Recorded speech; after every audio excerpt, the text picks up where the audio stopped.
October is National Bullying Prevention Month, and the statistics are troubling. 1 out of 4 students are reporting that they're being bullied during the school year. Well, our Chelsea Hernandez sat down with psychologist Joshua Essery from the Clarity Child Guidance Center to talk about the lasting effects of bullying. Well, good morning. Psychologist Joshua Essery from the Clarity Child Guidance Center is joining us to talk about the mental effects of bullying. And as Anusha just mentioned, 1 out of 4 students reports being bullied. Yes. What exactly, I know it sounds like a silly question, Sure. but what is bullying? Bullying is any time that someone tries to make you feel bad about yourself or tries to make you do something that you don't want to do by threatening to embarrass you or to humiliate you or to do something that would cause you or other people harm. Okay, so do we understand why other children bully kids? Well, everybody is unique, and of course every kid is unique, but in general we think about bullies to have kind of some insecurity on the inside of themselves or some psychological conflicts that they're working out through their bullying behavior.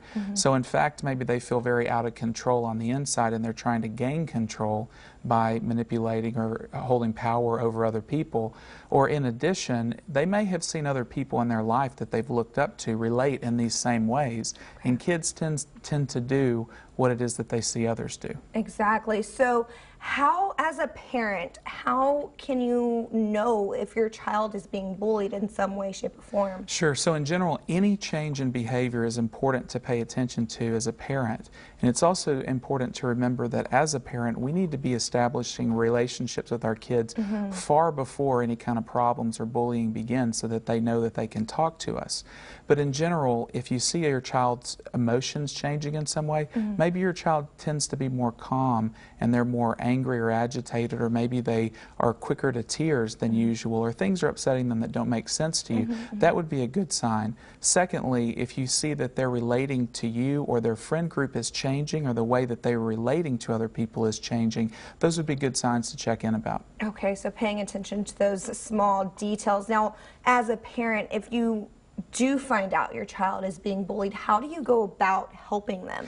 The first thing that you do, as I mentioned before, is you rely on that relationship that hopefully you've already built with your child to get them to talk to you about what's going on.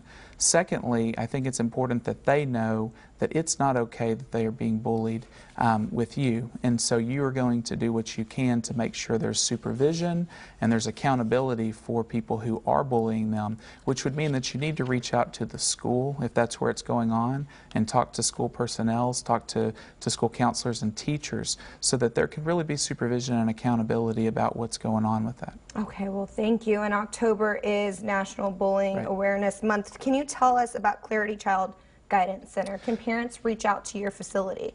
Yeah, so Clarity is a place for families to get help, and I think that's the best way to think about it, is that we serve a lot of different people with a lot of different needs, and we really do focus on families being able to get help. So. Okay, well, thank you so much, Joshua, for being here with us this morning, and we'll send it back to you guys at the desk.